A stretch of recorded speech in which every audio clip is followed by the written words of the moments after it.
ustedes y a nuestros magníficos ponentes de la noche de hoy, con un tema pues extremadamente relevante en este país: reforma energética y desarrollo sostenible para México.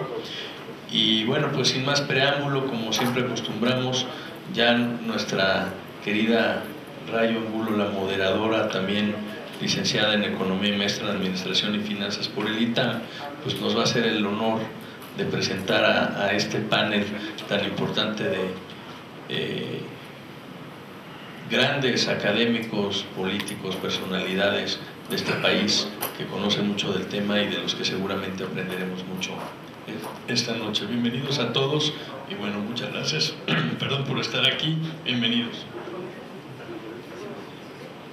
Bueno, pues buenas noches de nuevo a todos, muchísimas gracias por estar aquí.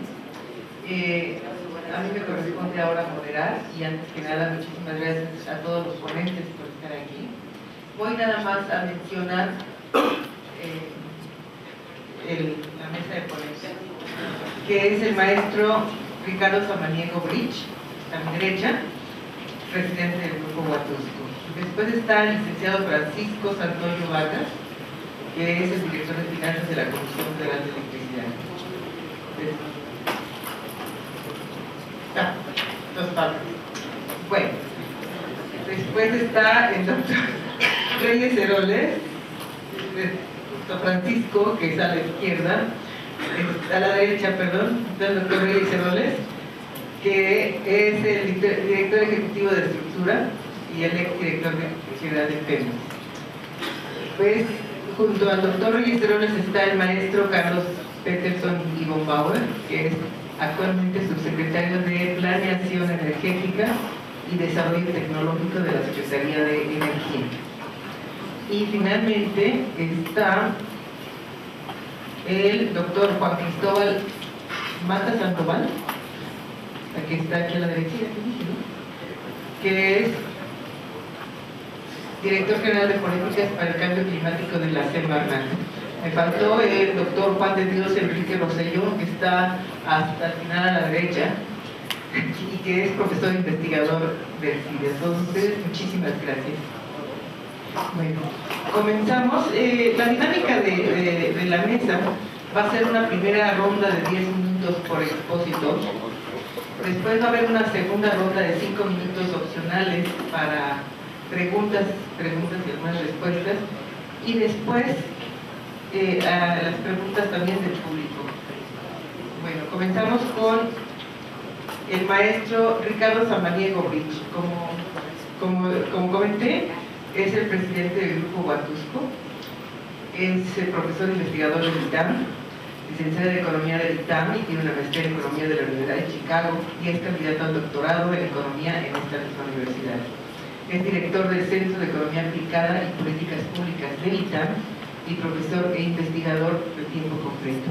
Actualmente es consejero profesional de Pemex, Refinación por designación presidencial y presidente del Comité de Estrategia e Inversiones del organismo.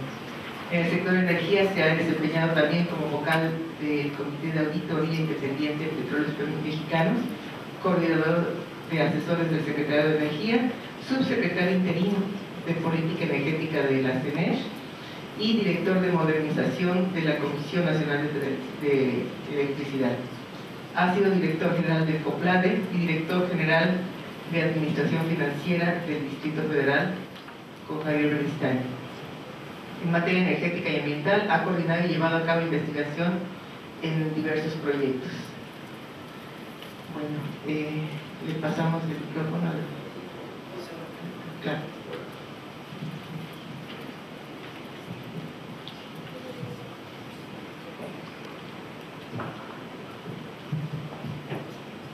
Bueno, muy buenas noches a todos. Créanme que me da una gran emoción estar esta noche aquí porque tengo muy vivo en la memoria un viernes 3 de septiembre del año pasado, cuando Alejandro Sanders y un grupo de estudiantes de economía y de otras carreras afines nos fueron a visitar a los integrantes del Grupo Huatusco a esta bella ciudad, un paraje de montaña en Veracruz, para invitarnos a participar en esta serie de mesas que constituyen hoy este foro en México que queremos ser, Reflexiones del Bicentenario en honor de Javier Beristain. En esa ocasión realmente nos sorprendieron porque traían una serie de pósters ya con todo el programa, traían una serie de ideas, un entusiasmo infinito, hicieron el viaje especial a Huatusco y quisieron participar en una de las mesas. Entonces realmente me emociona mucho estar aquí porque veo que se ha materializado ese proyecto y se ha materializado muy bien.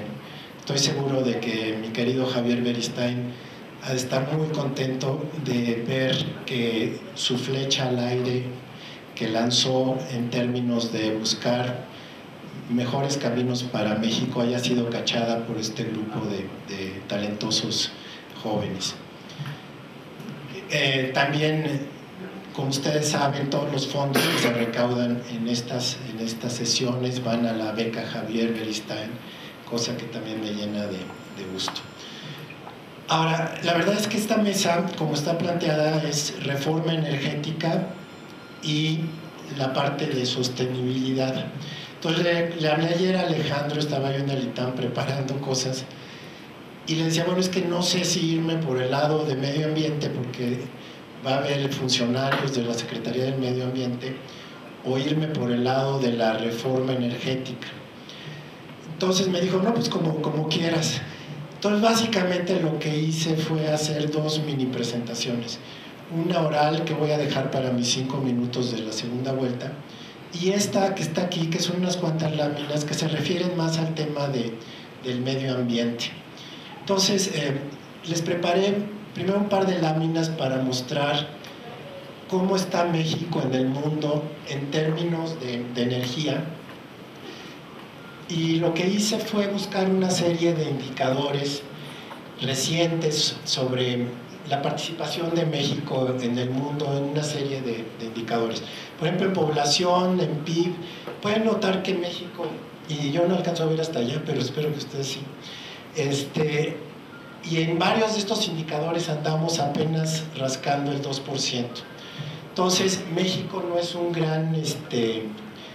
gran jugador en términos de energía. Como ustedes saben, para sumar peras con manzanas en el ámbito de la energía, para sumar petróleo con, digamos, gas natural o con carbón, todo se tiene que convertir a unidades estándar, que son esas toneladas de petróleo crudo equivalente. Entonces pueden ver ahí, digamos, esta primera lámina cómo está México en estos términos. Adelante.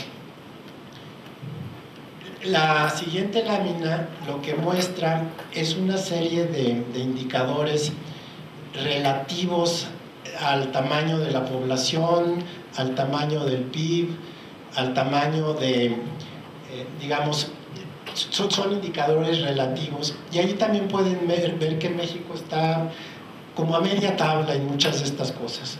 No es un usador ineficiente de la energía como se ve en la última columna. Si usáramos mucha energía por unidad de PIB, pues estaríamos siendo muy ineficientes. Las emisiones per cápita tampoco son demasiado grandes, estamos igual a media tabla, ¿no? La siguiente, por favor.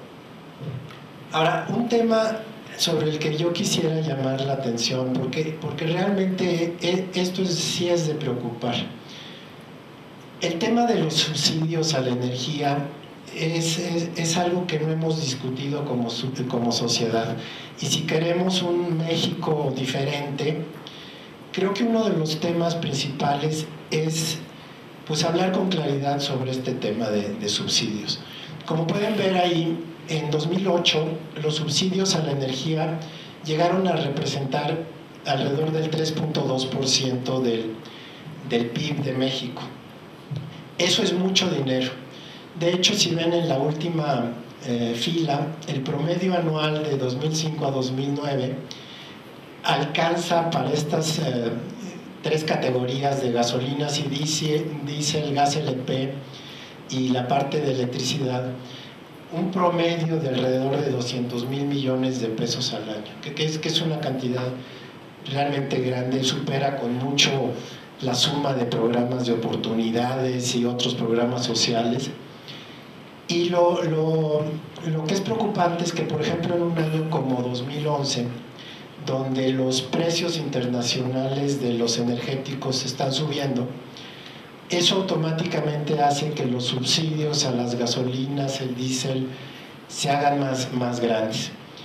Entonces tenemos que adoptar, creo yo, una política realista de los precios, porque creo que es la herramienta principal para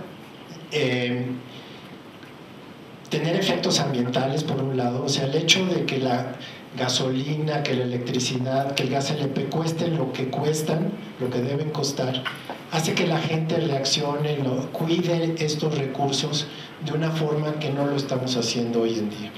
Entonces, nada más llamar su atención a este punto. Los subsidios son muy nocivos en ese sentido, claro, o sea, hacer una política rajatabla de que los precios subieran a su nivel real tampoco sería muy inteligente. Creo que, por ejemplo, cuando se arrancó este sexenio con el programa Oportunidades Energético y se le puso a cada familia pobre una cantidad en efectivo para compensar por aumentos en electricidad o gasolinas, se está haciendo lo que se debe hacer en economía, dar subsidios, pero dirigidos a los que más lo necesitan, no a los que usan camionetas de 8 cilindros y gastan demasiada gasolina. Adelante. Otro tipo de subsidios, esta lámina la presentó en esa sesión de Grupo Huatusco el INE. Carlos Muñoz llevó estos números. Estos se refieren no a gasolina o diésel o gas LP, sino a los subsidios que se dan para electricidad, para el bombeo agrícola.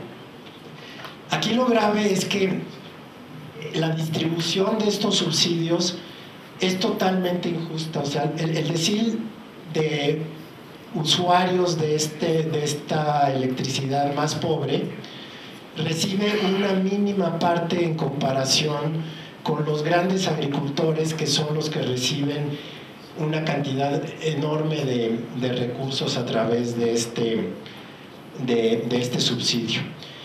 Y los efectos son muy nocivos porque en la medida que tienes subsidios a la electricidad agrícola, se sobreexplotan los acuíferos. Entonces hoy en día tenemos problemas de sequía que tal vez podrían evitarse con una buena política de precios. Entonces, digamos, este segundo punto que quería hacer es realmente reflexionar como sociedad qué vamos a hacer con estos subsidios y adoptar medidas más inteligentes que hagan que haya un desarrollo más sostenible. Y por último, les quería mostrar 4 láminas que salen de un estudio muy importante del Banco Mundial. Este estudio que se conoce como MEDEC y que básicamente lo que hace es usar una metodología muy atractiva porque hace comparables los esfuerzos de reducción de efectos contaminantes en diversos sectores. Lo que hace es plantear una serie de medidas para ser más eficientes en el uso de la energía. Entonces, por ejemplo, toma sectores como la generación de electricidad. Allá hay muchas áreas donde se puede ahorrar energía desde la generación, pero también en otras áreas. Y luego, en temas de cogeneración, Pemex ya está haciendo algunos esfuerzos importantes para que la energía que usa en sus procesos no se desperdicie, sino que se utilice para generar electricidad. Noten que en la columna final se dice si hay un beneficio o un costo. Todas las que dicen beneficio quiere decir que son medidas que hacerlas nos cuesta menos de los beneficios que vamos a obtener con hacerlas. Medidas no en términos de reducción de CO2, sino en términos de pura eficiencia económica. Entonces son medidas que se deben hacer, no sé por qué no se están haciendo todas las que tienen un beneficio neto. La siguiente, por favor. En petróleo y gas, como decía, cogeneración, hay mucho que hacer, en fugas, en fin, hay muchos temas, no me voy a meter a detalle. Lo único que los invito es a conseguir este documento del Banco Mundial, revisarlo, creo que es metodológicamente muy bueno. Adelante. En temas digamos, de consumo de energía final, también desde lo que está haciendo la CINER con estos programas de cambiar los focos en refrigeración, en aire acondicionado, en usos industriales, de todo esto, hay muchísimo que ganar en términos de reducción de CO2, pero al mismo tiempo de beneficios económicos netos. Y por último, en transporte, ahorita vamos a ver una lámina donde se agrupan todas las medidas, pero simplemente con cambiar alguna logística de rutas de transporte se pueden ahorrar toneladas y toneladas de CO2 emitidas. Igual con hacer algunas medidas para redensificar las ciudades, en fin, hay una serie de medidas en transporte que obviamente socialmente se deben hacer sin chistar, porque cuestan menos de lo que, digamos, del beneficio neto. Y finalmente esta lámina que no se ve bien, pero la idea es ordenar de las más eficientes a las más costosas todas estas medidas. Noten que la primera mitad de la tabla, de la gráfica, son medidas que tienen más beneficios netos que costos. Entonces todas estas se deben implementar ya si queremos tener un mejor México. Y finalmente, aquí lo dejo porque sé que somos muchos en la mesa y quiero dar tiempo a todos. Muchísimas gracias. Por tu brevedad y por lo interesante de tu exposición. Tengo que agradecer sobre todo la presencia de Mariana Ristán, que sí está aquí apoyando y bueno, es un puntal para todo este esfuerzo que está haciendo. Nuestro siguiente expositor va a ser el licenciado Francisco Santoyo Vargas. Él es director de finanzas de la Comisión Federal de Electricidad y es abogado por la Escuela Libre de Derecho y ha desarrollado la mayor parte de su carrera profesional en el sector público, aunque también se ha desempeñado en el sector privado como presidente fundador de las empresas Santoyo Consultores, Centro de Planeación Estratégica y Centro Corporativo de Estrategia Integral. En el sector público ha colaborado en el Instituto del Fondo Nacional para la Vivienda de los Trabajadores, el Infonavit, y ha sido coordinador general del Distrito Federal y el Estado de México, subdirector general del Valle de México y subdirector general en la Secretaría de Programación y Presupuesto, en la Secretaría de Hacienda y Crédito Público. Fue secretario de la Comisión Asesora de Financiamiento Externo del Sector Público, jefe de asesores de la Subsecretaría de Hacienda y Crédito Público, director de Instituciones Nacionales de Crédito y director general de Banca de Desarrollo, y a partir de enero del 2001 es director de Finanzas de la CFE. Muchas gracias, Francisco.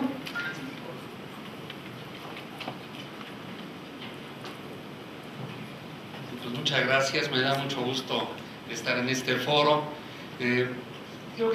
Yo preparé una presentación en donde, al hablar de reforma energética y desarrollo sostenible para México, bueno, lo primero que quisiera yo comentar es que en esa reforma energética yo voy a tocar los puntos que corresponden a la parte eléctrica y lo dividí en estas dos partes: reforma energética desde el punto de vista formal, cómo está el sector eléctrico mexicano, cómo está la Comisión Federal de Electricidad, y ya después, en materia de desarrollo sostenible, algunas líneas de prospectiva y algunas acciones de Comisión Federal de Electricidad.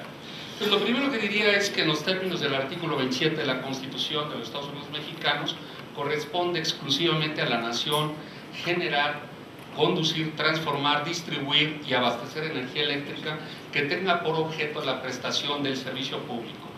La prestación de dicho servicio público, conforme al artículo 7º de la Ley del Servicio Público de Energía Eléctrica, estará a cargo de la Comisión Federal de Electricidad. En esa reforma del 92, cuando se discute este punto de la reforma eléctrica, había básicamente comentaría una identificación entre lo que era una reforma eléctrica y un concepto asociado que era la privatización de Comisión Federal de Electricidad con la apertura de un mercado. En ese momento la posibilidad política lo que hizo fue conservar esa rectoría del Estado, conservar el monopolio con una entidad pública como Comisión Federal de Electricidad, que somos un monopolio buenito, nos preocupa a nuestro cliente, pero se abre un espectro de participación del sector privado en una serie de rubros como el autoabastecimiento, la cogeneración, la pequeña producción, los productores independientes para la venta específica a Comisión Federal de Electricidad, para la exportación derivada de cogeneración, producción independiente, pequeña producción, la importación de energía por parte de personas físicas o morales destinada al abastecimiento para usos propios y la generación de energía eléctrica destinada a uso de emergencias derivadas de interrupciones en el servicio público de energía eléctrica. Recordar con ustedes que Comisión Federal pues, es un organismo público descentralizado fundado en 1937 y que Comisión Federal tiene que son atribuciones, la planeación del sistema eléctrico nacional, la generación, conducción, transformación, distribución y venta de energía eléctrica y la realización de todas las obras, instalaciones y trabajos que requiera la planeación, ejecución, operación y mantenimiento del sistema eléctrico nacional. Es una entidad bajo el control y supervisión del gobierno federal. La Secretaría de Energía es la coordinadora sectorial y preside la Junta de Gobierno de Comisión. El presupuesto y programa de financiamiento de Comisión son aprobados por la Secretaría de Energía, por Hacienda, por el Congreso de la Unión. La Secretaría de la Función Pública es responsable de designar a los auditores externos de Comisión Federal de Electricidad. Tenemos comité de auditoría independiente. Como somos emisores recurrentes de la bolsa, cumplimos con los reportes, iniciamos incluso de manera unilateral, antes de hacer emisión pública, la publicación trimestral de nuestros estados financieros, que la hacemos en dos modalidades. La hacemos en la modalidad de las normas aplicables para cualquier institución y la hacemos con la modalidad del estado financiero que se reporta a la Cámara de Diputados. El auditor externo saca un dictamen limpio para el reporte que hacemos público cumpliendo las normas financieras aplicables a cualquier entidad privada y nos pone una nota en los estados financieros que reportamos a la Cámara en donde dice que la única observación es que cumplimos con normas gubernamentales, como por ejemplo al principio era el tema del pasivo laboral o ahora sigue siendo el reporte de los casos de los proyectos PIDIREGES. Es decir, somos una entidad felizmente sobreregulada. Estamos así, hemos podido funcionar con ese marco, ya lo entendimos y operamos bien. Me parece importante en esta lámina poner cuáles son los requerimientos de inversión en el periodo 2010-2024. En diciembre de 2010, Comisión Federal tenía una capacidad efectiva de generación de alrededor de 52,000 megawatts, que aunada a la que tenemos en proceso de construcción, garantiza la demanda prevista para los próximos años. Nuestros estudios de planeación que desarrollamos con un horizonte de 15 años, de 2009 al 2024, nos señalan que tendríamos que adicionar alrededor de unos 37,000 megawatts adicionales. Así es que realmente en todo el periodo lo que vamos a estar requiriendo es aproximadamente 1.2 billones de pesos. Billones en términos de español, no en términos de inglés, ¿verdad? En esta lámina pongo aquí en dónde participa el sector privado como productor independiente de energía. Lo hemos utilizado en proyectos de generación, excepto plantas hidráulicas. El concepto es que el ganador de una licitación pone el financiamiento, construye, se queda con los activos y firma un contrato de largo plazo de suministro de electricidad con Comisión Federal de Electricidad. Entonces, ese tipo de proyectos durante toda la vida del contrato están fuera del balance de Comisión Federal de Electricidad.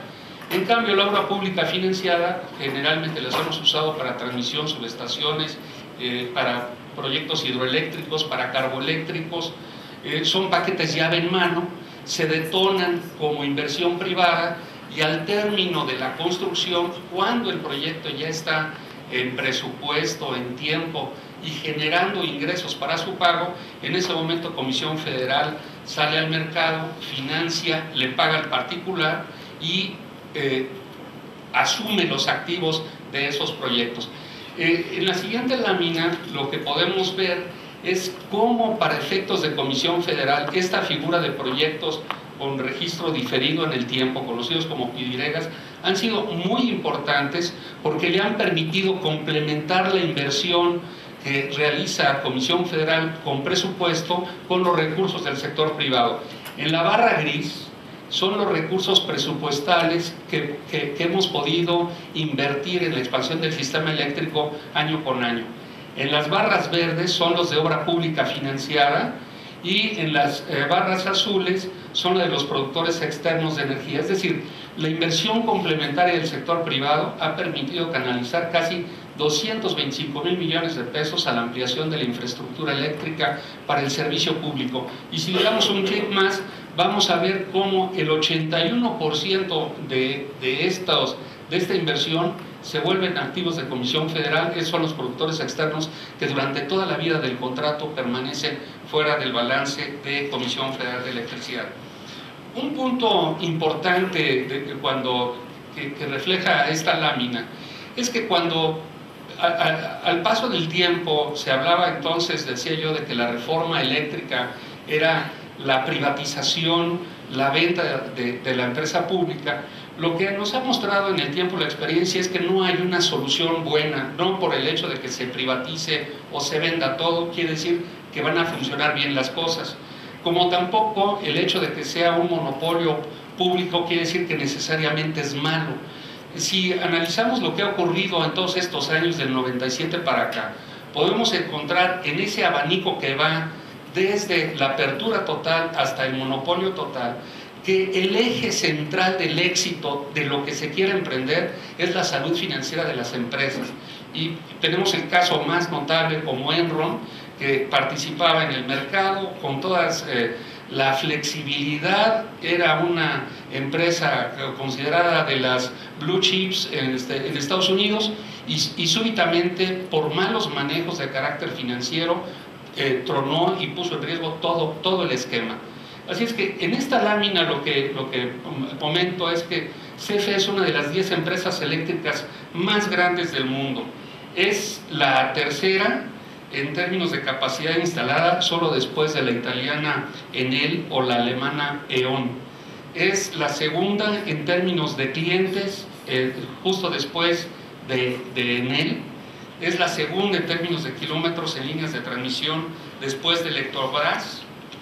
En la siguiente lámina le mostraría que está entre las 4 que perciben los mayores ingresos netos, entre las 5 con mayores activos y entre las 3 con menor nivel de endeudamiento neto. Y el reto de esta parte de la salud financiera de CFE es con un marco normativo que no le da a CFE el mandato, o porque así están las tarifas eléctricas, que tenga utilidades. Las tarifas eléctricas casi se fijan en términos de equilibrio, y voy a hacer un comentario más profundo en los 5 minutos posteriores, combinando el tema de lo que comentaba Ricardo de lo que son los subsidios. En lo que es desarrollo sostenible, lo que yo quisiera dejar de esta primera etapa es que es fundamental que en cualquier modelo se preserve la salud financiera de la entidad que lo va a hacer. De otra manera, lo que simplemente vamos a garantizar es que después ya no exista un modelo ni bueno ni malo, simplemente quebrado. En lo que es la perspectiva del desarrollo sustentable, yo diría que bajo la óptica actual, los países desarrollados y muy particularmente los que se encuentran en proceso de desarrollo, se encuentran nuevamente en una etapa de crecimiento. que requerirá necesariamente grandes inversiones en el sector energético, particularmente en el eléctrico, para sustentarlo. La falta de inversión en este sector, en el energético, sin duda constituirá un serio obstáculo para un crecimiento sostenido de largo plazo. La industria eléctrica es de capital intensivo, es una empresa de largo plazo, y esto es muy importante. Tanto lo que es la industria petrolera como la industria eléctrica son industrias de largo plazo. Yo les diría, como director financiero de Comisión Federal de Electricidad, probablemente le destino solamente un 30% de mi tiempo a los problemas del día de hoy, incluyendo ya los del área metropolitana. Y el 70% de mi tiempo tiene que ver con la visión de largo plazo. Es fundamental entender este concepto de largo plazo. En un documento reciente de British Petroleum, presentaba esta información de la participación de lo que eran los hidrocarburos y las renovables, como en la parte de generación y la contribución al crecimiento. Y yo creo que aquí la parte interesante es que si bien el consumo mundial de energía primaria creció del orden de 45% en los pasados 20 años, para los próximos 20 años crecerá el 39%, en donde los países de la OCDE prácticamente tienen la contribución al crecimiento más modesto, y lo que mueve son países emergentes como China, la India, Brasil y Rusia. Pero lo más interesante de esta lámina es que, pese al esfuerzo que se realice en materia de diversificación de combustibles, vamos a seguir viendo cómo en la composición de fuentes de energía será relativamente lenta. Aquí del lado izquierdo podemos ver cómo la contribución al crecimiento será paulatinamente menor en el caso de carbón, gas y del petróleo. De hecho, vemos cómo el petróleo cae de andar cerca del 50% al 30%, el carbón prácticamente se mantiene, el gas va subiendo en su participación de una manera muy importante, pero la nuclear y las renovables en su conjunto, no obstante con esta caída del petróleo, estas seguirán representando llegarán a representar el 20% y estas seguirán representando el 80%. Y en lo que se refiere a las contribuciones al crecimiento, vemos cómo todavía de andar en una participación de 70-90 en lo que son exclusivamente hidrocarburos, bajan ya en este nivel, y el crecimiento muy importante es de las renovables. Y claro, hay que tomar con cierta reserva la lámina porque es de una empresa petrolera, pero en la siguiente lo que yo les presento es cómo estaría la composición de tecnologías en la capacidad de generación. Y aquí la parte del desarrollo sustentable en la industria eléctrica tiene que ver con qué generación, con qué tecnología vamos a generar para los próximos años. Y aquí inventamos una categoría que es de tecnologías libres del 18.9%, que es una tecnología por definir. O sea, pusimos sobre la mesa en nuestro programa de obras e inversiones del sector eléctrico.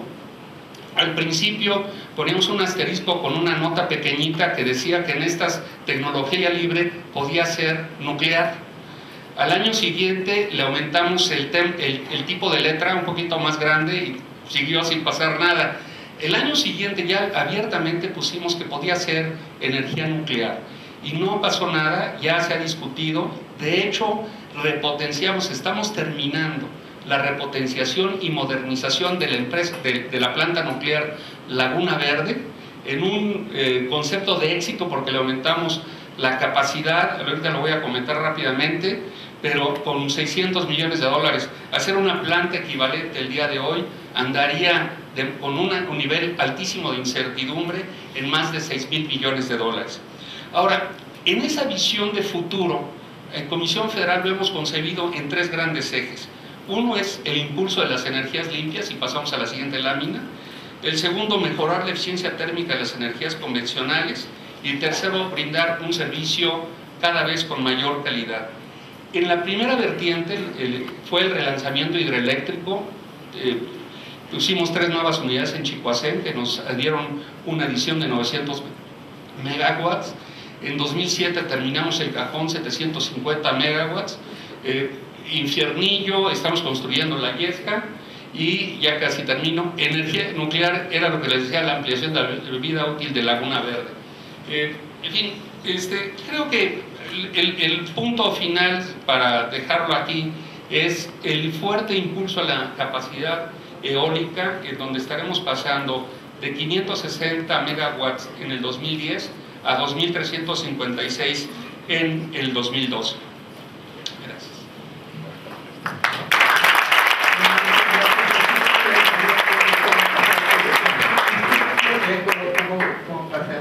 Pero bueno, muchísimas gracias. Ahora nuestro tercer ponente.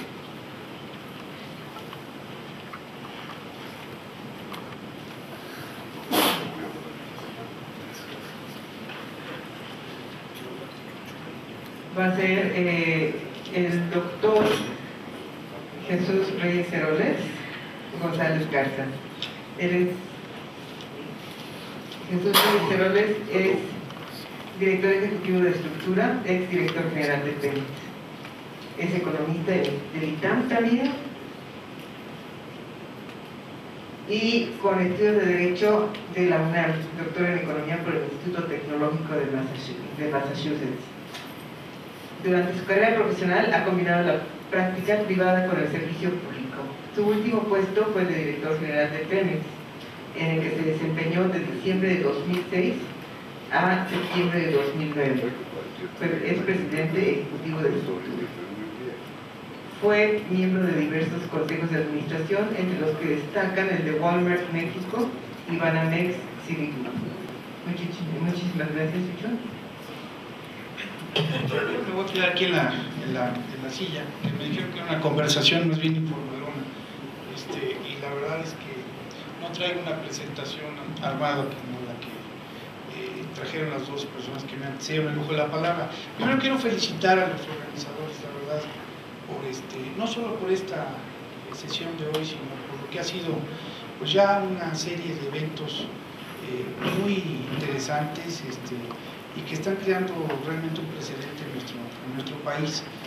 Creo que es apenas un reconocimiento mínimo para ellos, pero también un reconocimiento muy merecido para nuestro querido maestro y amigo Javier Beristain.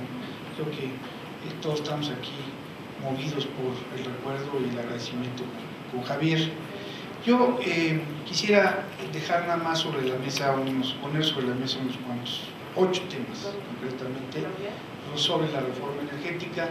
No me voy a meter en la parte ambiental, aquí se han tocado algunas cosas porque por la economía de tiempo no daba para tocarlo todo. Si más adelante en las preguntas y respuestas aparece algo que piensen que pueda yo aclarar, con mucho gusto lo haré. El primer punto que yo quisiera poner sobre la mesa es que hay que ver a la reforma energética como, reforma energética abarcando los aspectos de petróleo y de electricidad, principalmente algunas otras, como un proceso. Es algo que ha seguido, que lleva ya 20 años, más o menos, y que previsiblemente pues, continuará adelante.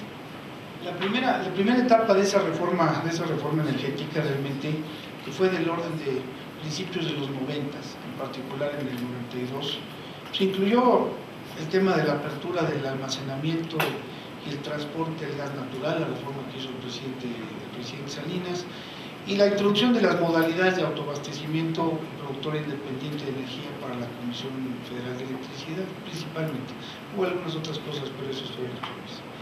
La segunda etapa se dio a mediados de los 90, hacia el 96, 97, fueron ya todos los procesos de licitaciones para gasoductos, redes de distribución de gas, la definición de los contratos de porteo de alto y bajo voltaje, mucho instrumental, gracias a las medidas, las reformas que se habían hecho unos años antes, nuevos espacios de participación privada y de eficiencia. También hubo una reforma a la ley reglamentaria del 27 constitucional en materia de petroquímica, que abrió unos espacios, precisó los ámbitos de los particulares y pudo dar lugar a proyectos como el que ahorita está en curso, que es el Trileno 21, que nada más se dio 14 años después, o sea, con la velocidad que nos caracteriza, se llevó 14 años poder sacar un proyecto que pudo haber salido en el 96-97. Y la tercera etapa finalmente es la del 2008.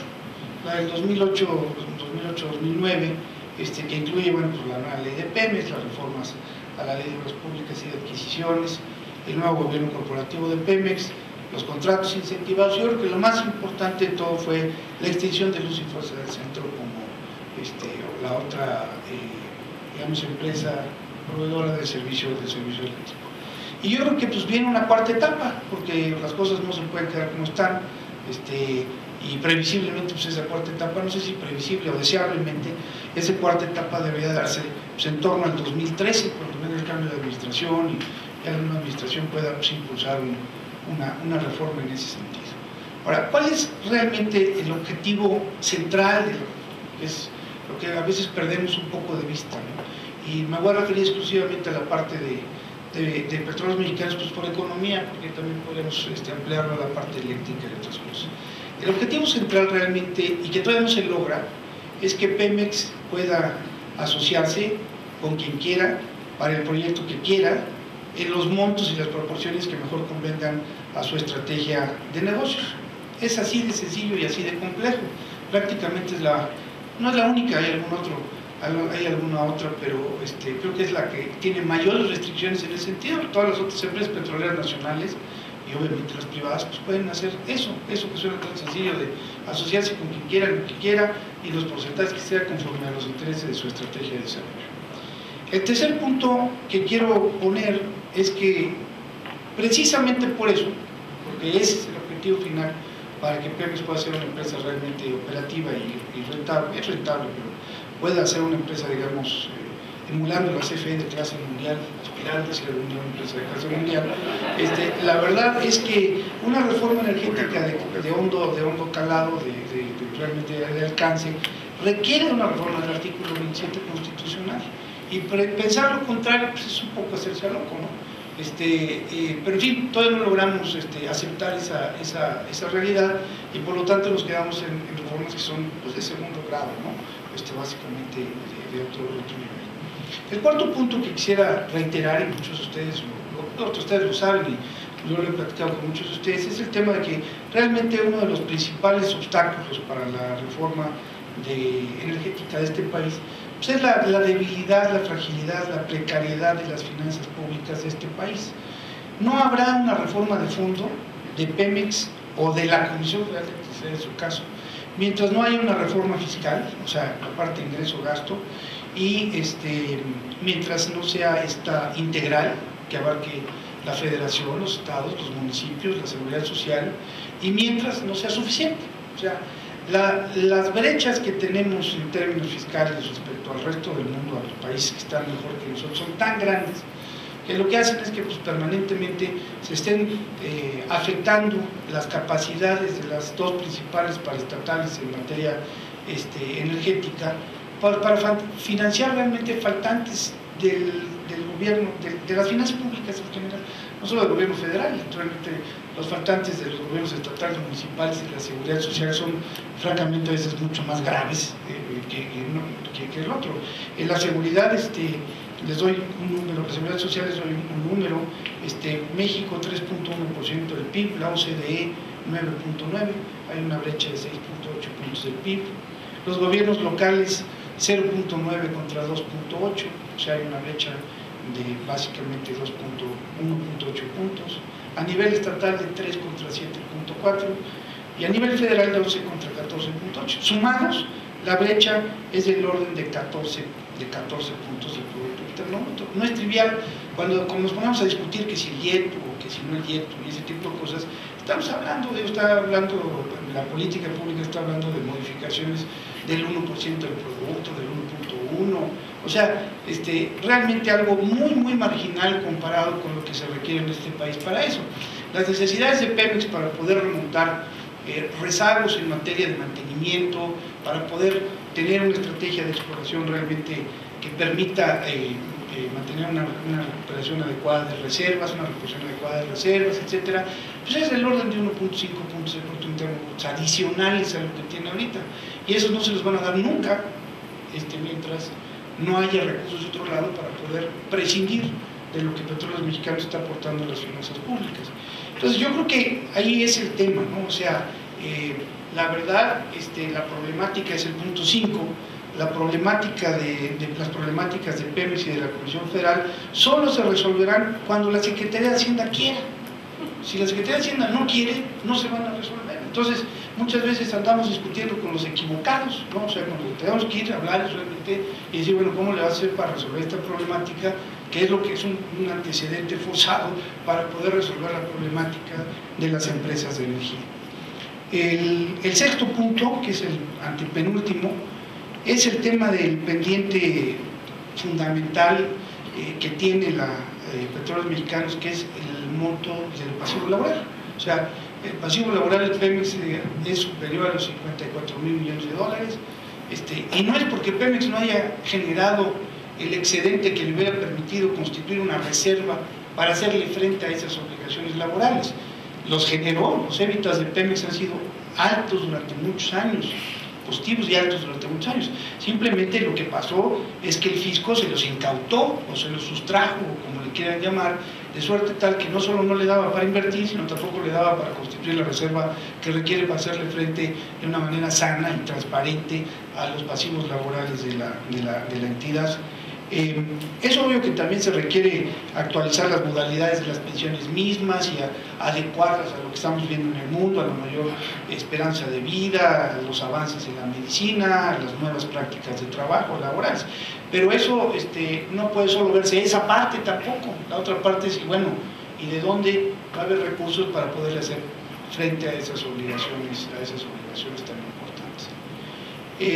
El punto 7, que es obvio especialmente para este grupo, es que la falta de una reforma en Pemex y la Comisión Federal realmente se ha traducido en una serie de oportunidades desperdiciadas en nuestro país, oportunidades de inversión, oportunidades de crecimiento, inversiones de generación de empleo, oportunidades de aumento de productividad y en rezagos crecientes respecto al resto del mundo. O sea, mientras el resto del mundo avanza, nosotros nos hemos ido quedando gradualmente atrás por falta de esos cambios de fondo, constitucionales, que incluyen una reforma fiscal, que incluyen una serie de cosas que simplemente no se han dado en el país.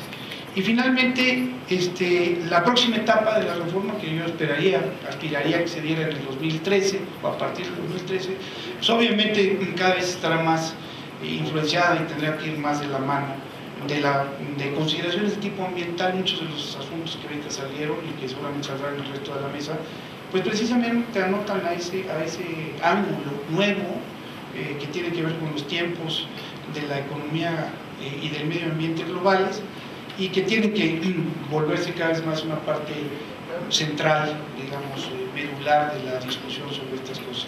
Entonces yo pongo estas 8 ideas sobre la mesa como puntos de vista de hacia dónde está la reforma como parte de ese proceso que señalaba y hacia dónde pienso que podría moverse o debería moverse durante los próximos años. Muchas gracias.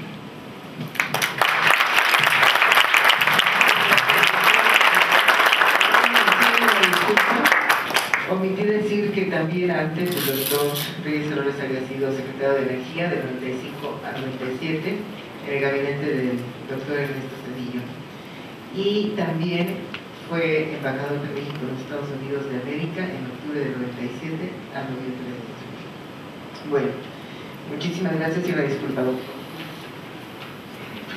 Pasamos con el doctor Juan de Dios Enrique Rosellón Díaz. Él es profesor investigador del CIDE, y Juan Rosellón es profesor del Centro de Investigación y Docencia Económica y ha sido profesor de diversas instituciones en el extranjero. Ha liderado la investigación de diversos programas en economía regulatoria en el CIDE, el Colegio de México, así como en la Comisión Regulatoria de Energía y el CONACYT. Fue también secretario de capítulo en México de la Asociación Internacional para la Energía Económica y miembro de la Junta de Consejo. Se desempeñó como jefe de la Comisión Regulatoria de Energía de la CRE y también cuenta con diversas publicaciones en el área. Muchísimas gracias, doctor. Tus 10 minutos.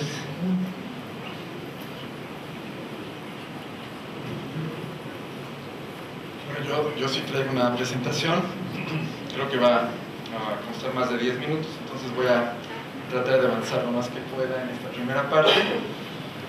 Lo primero probablemente que me gustaría decir es de que el punto de vista que daré, digamos, está dado desde el punto de vista de la investigación básica a la cual me dedico, pero bueno, espero que el tema que voy a abordar, que es un tema más específico, que deriva de mi agenda de investigación, sea relevante para los fines de este seminario. Voy a estar abordando básicamente el tema de cómo, desde el punto de vista de la economía de la regulación, puede digamos, abordarse el punto de vista de dar incentivos para que se expandan las redes de transmisión eléctrica. Probablemente una explicación básica sobre por qué la transmisión eléctrica la transmisión en los sectores de infraestructura es tan importante. Bueno, es esencial para que la energía que se genera llegue a los consumidores, pero desde el punto de vista académico, la transmisión es un monopolio natural que tiene, digamos, altos costos fijos, altos costos hundidos, por lo cual requiere una regulación que lleve a un reparto justo de la renta monopólica entre los consumidores y la empresa monopólica.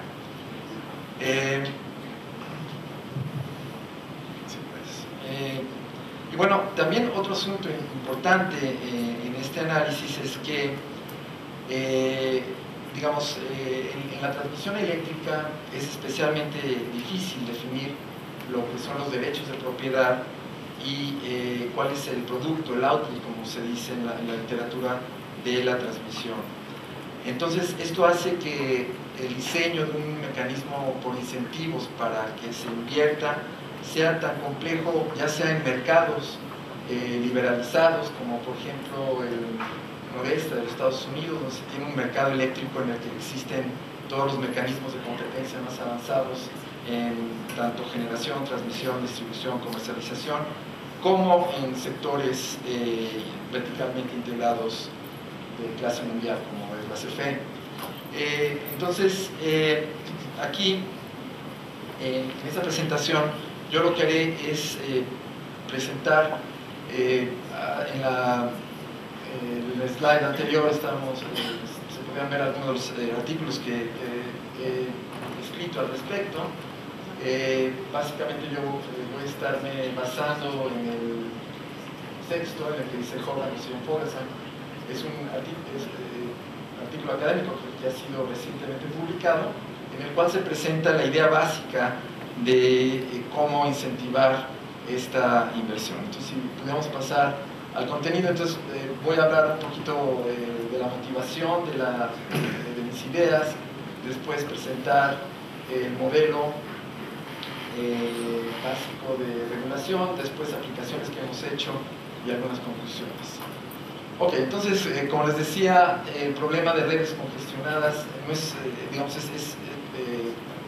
se presenta en muchas topologías de red, en muchos sectores con distintas, o países con distintas arquitecturas de mercado. Entonces vemos el caso de México, las líneas en rojo representan las líneas que están congestionadas, el caso de Texas, el caso de Ontario, donde la energía del norte no puede ser transportada fácilmente hacia el sur debido a estas congestiones, e incluso en este mercado tan desarrollado como es el de Pensilvania, New Jersey, Maryland, en el que la energía nuclear producida en el oeste y energía también en base al carbón no puede alcanzar los centros de consumo en el este. También se puede ver este dibujo en verde en el que la energía barata que se genera vía nuclear en Francia no puede alcanzar el consumo que se da, por ejemplo, en Holanda, y hay un gran diferencial de precios, que este diferencial de precios decrece el excedente del consumidor y hace que también el bienestar económico decrezca. La siguiente, por favor. Ahora, otro idea motivador que creo que también está relacionada con el tema de este seminario es el hecho de que cualquier idea que busque desarrollar a gran escala la integración de renovables en un cierto sistema eléctrico requiere también del desarrollo muy importante de la red de transmisión. Entonces, este es un ejemplo, este es un artículo en el que se analiza qué se requeriría para que en Estados Unidos la energía solar tuviera una cobertura realmente importante en satisfacer la demanda eléctrica, en general la demanda energética, a través de establecer generación fotovoltaica y termal en el suroeste de los Estados Unidos. Siguiente, por favor. Básicamente decir, bueno, ¿qué se necesita para lograr un cambio masivo de plantas de carbón, petróleo y gas natural, energías solar para el 2050 basado en energía ya sea fotovoltaica o termal? Esto obviamente tendría implicaciones muy importantes en cuanto a la disminución de emisiones. En este análisis se presenta que esto se puede lograr a través de un subsidio que puede ser financiado de una manera más o menos razonable. La siguiente, por favor. Pero en esta gráfica se presentan un poquito más de detalle de qué es lo que se requiere. Probablemente no alcancen a ver muy bien, pero se requiere que, digamos, la tecnología evolucione de tal forma que la energía solar vía fotovoltaica disminuya importantemente su precio, también la termal. Pero lo que más importa es el último renglón, en el que se dice que para lograr esto se requeriría de un incremento en la red de transmisión de 500 millas a entre 100.000 y 500.000 millas. O sea, se requeriría como hacer una red nueva de transmisión. Un análisis similar se hace actualmente. Por cierto, esto sí no es nada más un análisis académico, hay una empresa que está estudiando cómo lograr que en el continente europeo se logre satisfacer la demanda energética usando energía solar del norte de África, del Medio Oriente, y combinándola con energía eólica básicamente del norte de Europa para satisfacer la demanda en todo el continente. Esto obviamente requiere de un desarrollo muy agresivo de las redes de transmisión, y entonces esto, digamos, enfatiza, motiva más la idea de que, bueno, si queremos pensar seriamente en integrar la energía renovable a gran escala en los sistemas eléctricos, se tiene que pensar en la red de transmisión que permita esto. Ok, entonces si pudiéramos seguir, por favor. Ya termino.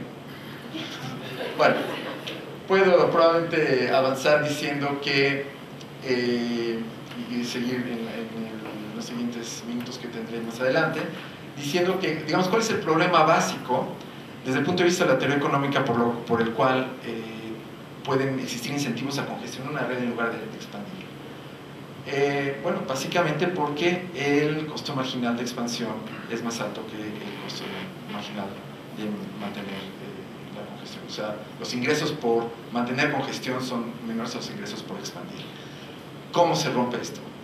Bueno, lo que proponemos es una forma de regular el precio a través de regular la tarifa en dos partes de la empresa para que se rompa esta trampa de la congestión, pero al mismo tiempo alcanzar algunos objetivos muy deseables desde el punto de vista de la teoría económica, que son alcanzar eficiencia asignativa, maximización de la utilidad de los consumidores, eficiencia productiva a través de minimización de costos de la empresa y la eficiencia distributiva.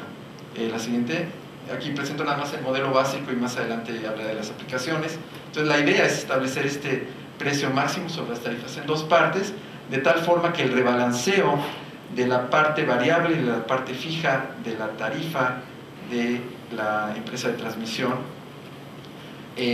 promueve la expansión de la red. Por ejemplo, si existe un exceso de capacidad, la parte variable baja, la parte fija sube, y al revés cuando hay un déficit de capacidad. Esta idea de menú de tarifas que van cambiando y que permiten la expansión de la capacidad se aplica en otras industrias, por ejemplo en los teléfonos celulares, y ha funcionado adecuadamente desde el punto de vista académico y también desde el punto de vista aplicado. Aquí se presenta cómo se puede expandir este concepto para redes complejas eléctricas. Entonces, yo creo que aquí lo dejo y en mi siguiente intervención daré más detalles. Muchas gracias, doctor. Y una licenciatura en Ingeniería Química por la Universidad Nacional Autónoma de México. Es responsable del diseño e implementación de políticas e instrumentos de planeación para la conducción de los esfuerzos nacionales del Gobierno Federal en materia de mitigación y adaptación al cambio climático. Anteriormente se desempeñó como director general de la Comisión Nacional para el Ahorro de Energía y también ha sido director general de Investigación, Desarrollo Tecnológico y Medio Ambiente de la Secretaría de Energía del CNER. trabajó en la División de Desarrollo Ambiental y Social Sustentable para América Latina del Banco Mundial en la instrumentación de proyectos financiados por el Protocolo de Montreal para la reducción del uso y producción de sustancias que dañan la capa de ozono. Muchísimas gracias, Juan. Tus 10 minutos.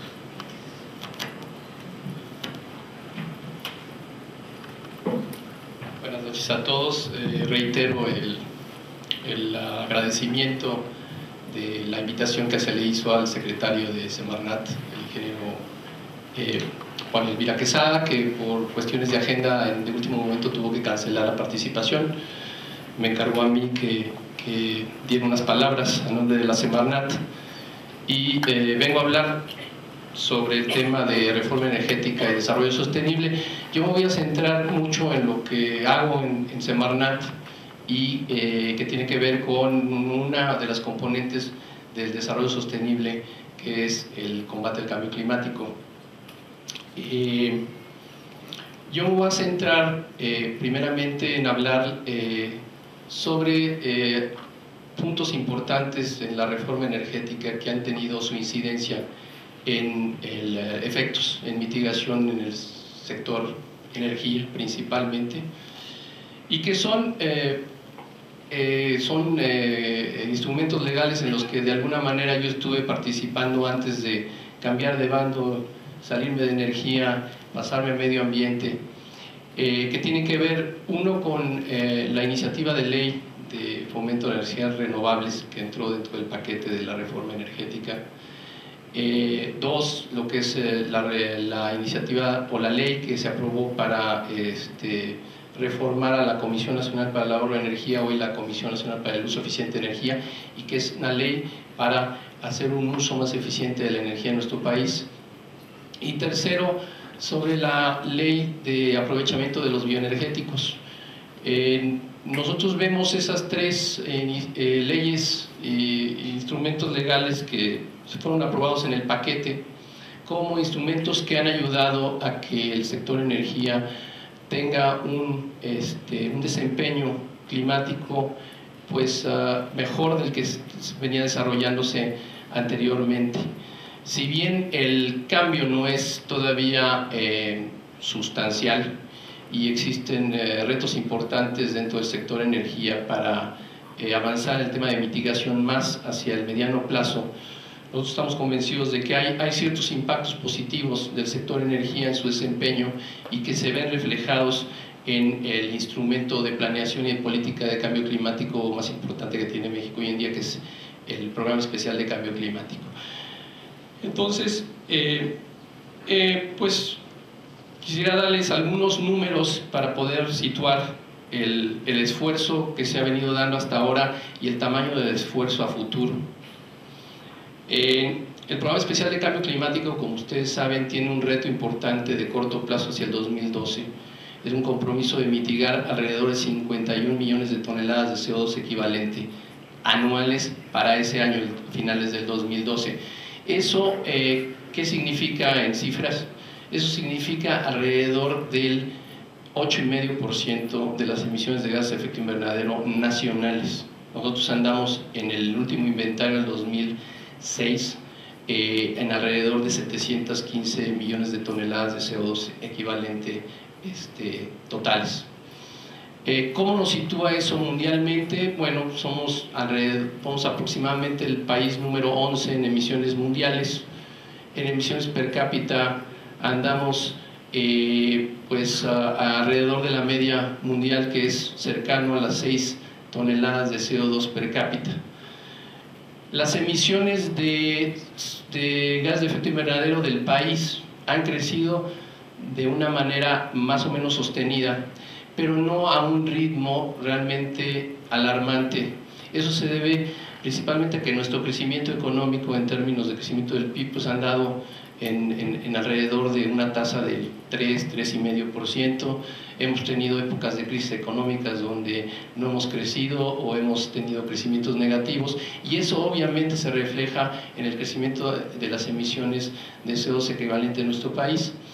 Sin embargo, la preocupación a futuro es: ¿y qué sucede si nosotros tenemos transformaciones económicas en las cuales, de haber pasado de una economía intensiva, industrial, en donde había emisiones, me refiero a industria pesada, industria del cemento, industria del acero.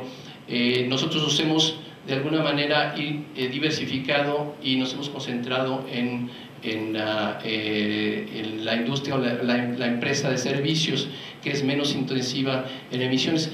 Pero si nosotros vamos a crecer económicamente, volvemos otra vez a requerir infraestructura importante que requiere consumos grandes de energía, mejoramos económicamente, obviamente eso se va a reflejar en un consumo mayor de energía y por lo tanto en un consumo mayor de unas emisiones mayores per cápita de gases de efecto invernadero.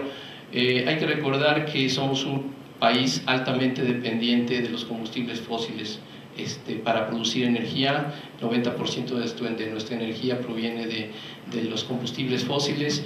Más del 80% de las emisiones de gas de efecto invernadero provienen de ahí, provienen de estas emisiones. Y el reto, nada más para darles una idea, después del 2012 no hay un programa vinculante para el próximo gobierno. El próximo gobierno lo tendrá que construir, pero sí hay números de visión, números de metas aspiracionales que el gobierno de México ha expresado a través del presidente Calderón, de aspirar a tener un cierto comportamiento climático de aquí a 10 años. Me refiero al 2020. Hay una declaración importante del presidente de buscar incidir en la reducción de emisiones de gases de efecto invernadero a alrededor de o hasta un 30% con respecto a un escenario tendencial que nosotros tenemos. Y imagínense, en el escenario tendencial, lo que se ha encontrado es que aproximadamente en el 2020 andaremos por 900 millones de toneladas. Una reducción con respecto a esa línea base nos regresaría prácticamente a las emisiones, o nos tendría que regresar a las emisiones que teníamos en el año 2000. Entonces, el esfuerzo es muy importante y es un esfuerzo que obviamente en la escena internacional el gobierno de México ha dicho: nosotros no podemos hacer eso solos, se requiere financiamiento internacional, se requiere acceso a tecnologías nuevas y no solamente eso, se necesita hacer una transformación importante de toda la sociedad con vistas a hacer un uso más eficiente de la energía y tener una huella de carbono menor.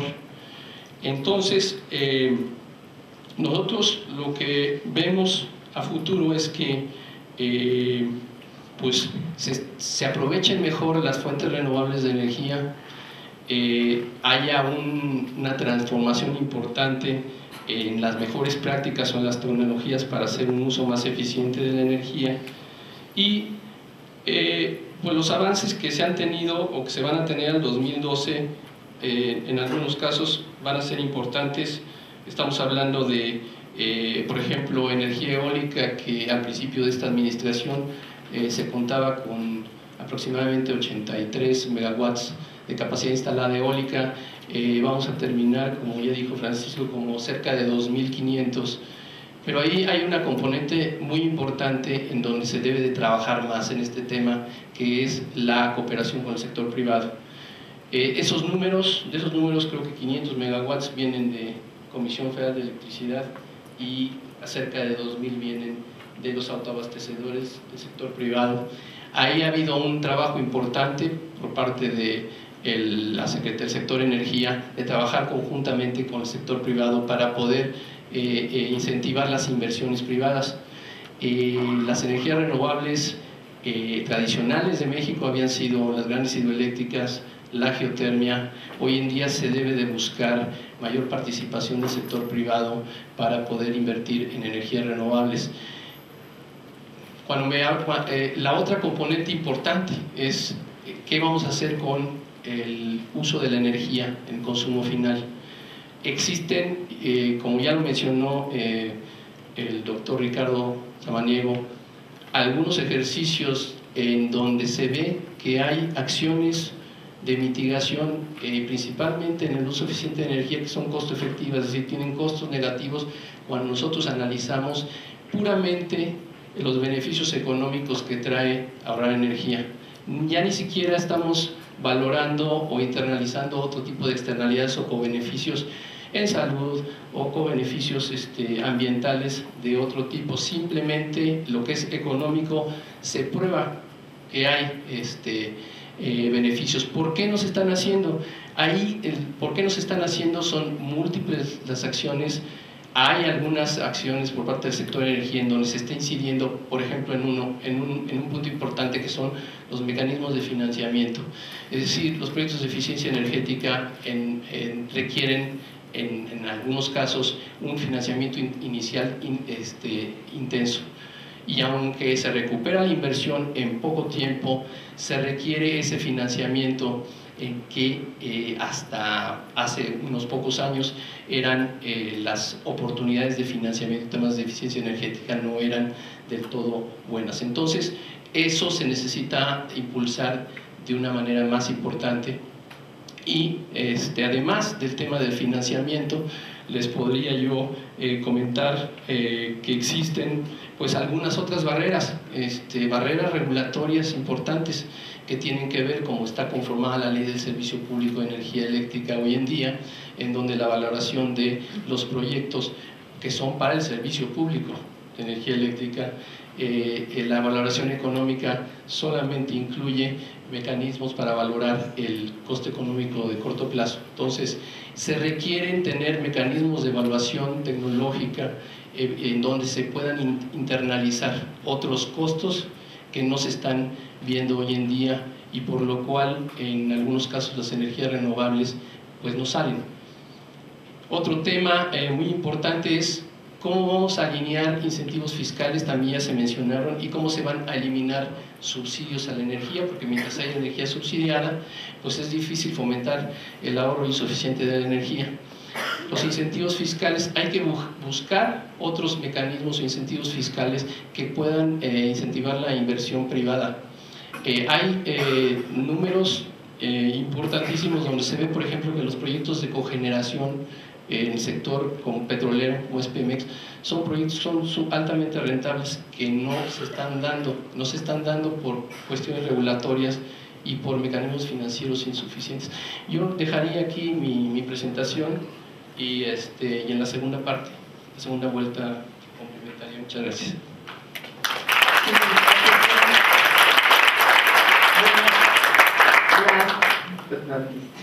Del maestro Carlos Peterson y Bauer, es subsecretario de Planeación Energética y Desarrollo Tecnológico de la CENER. Es licenciado en Economía por el ITAM y en donde ha impartido la cátedra de Comercio Internacional y Finanzas entre 83 y 87. Realizó estudios de doctorado en la Universidad de Columbia con especialidad en macroeconomía y finanzas internacionales de 79 a 83. Carlos Peterson y von Bauer fue nombrado subsecretario de Planeación Energética y Desarrollo Tecnológico de la Secretaría de Energía por el presidente Felipe Calderón en febrero de 2010. Y Peterson fue director corporativo y comercial de Casa de Moneda de México. Asimismo, cuenta con una amplia experiencia en el sector privado, en donde fungió como director ejecutivo de recursos humanos de Banorte. Estoy con orgullo, con mucho gusto, Malena, como siempre, sigue con todo corazón. Muchos amigos que veo por acá. No traigo presentación tampoco, voy a ser breve, soy el que ajusto el tiempo, ¿sí? Por lo tanto, para que pasemos a la segunda parte. La reforma energética en el 2008, lo que ha tenido esa reforma en los periódicos, en los programas y demás, parecería ser que fue una reforma petrolera. Y realmente deja mucho de lado que realmente no fue únicamente una reforma petrolera, sino que realmente también una reforma energética. ¿Cuáles fueron las leyes que se promulgaron? Fue la LACE, que se llama la Ley de Aprovechamiento Sustentable de Energía, y la de Renovables, y la reconfiguración de la CONUE, como ya se mencionó. Y también en esa ley se menciona pues una parte que se llama la Estrategia Nacional de Energía, y que por ley establece el Ejecutivo tiene que presentar cada año al Legislativo una estrategia nacional de energía. No hay prensa, ¿verdad? Voy a hablar como Carlos Petersen, como amigo, no como subsecretario. Me parece que esto está totalmente fuera de lugar, porque podemos muchos sentarnos a elaborar la estrategia y después al año pues volvemos a presentar una, y al año otra vez una. Hay que recordar nada más que el sector energético, les tengo la mala noticia, es un sector de muy, muy, muy largo plazo.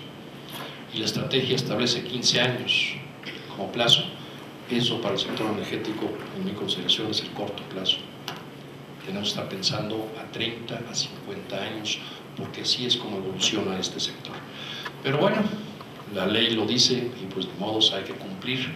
Para ello entonces, justo el viernes pasado, el Ejecutivo mandó al Legislativo la Estrategia Nacional de Energía 2011-2025, basada en la Estrategia Nacional de Energía 2010-2024, que fue enviada el año pasado, ratificada por el Congreso, con 53 observaciones que nos enviaron, las cuales fueron contestadas en tiempo y forma, y de alguna manera las incorporamos a esta nueva estrategia. ¿Qué hay de nuevo en la estrategia? Nada nuevo con respecto a la del año pasado. Todo sigue igual. Sí hubo ciertos cambios que yo creo que durante el año pasado sí afectaron y van a afectar, pero son tamices que podemos ver y que si incorporamos dentro de la estrategia, ¿sí? Que cambió de alguna manera. Viene a ser toda la parte de lo que es el gas, el shale gas. Había que hacer un nuevo análisis, porque si se sentaba uno a platicar con sus amigos en Pemex, con CFE, pues todo parecía que venía de occidente a oriente o de oriente a occidente.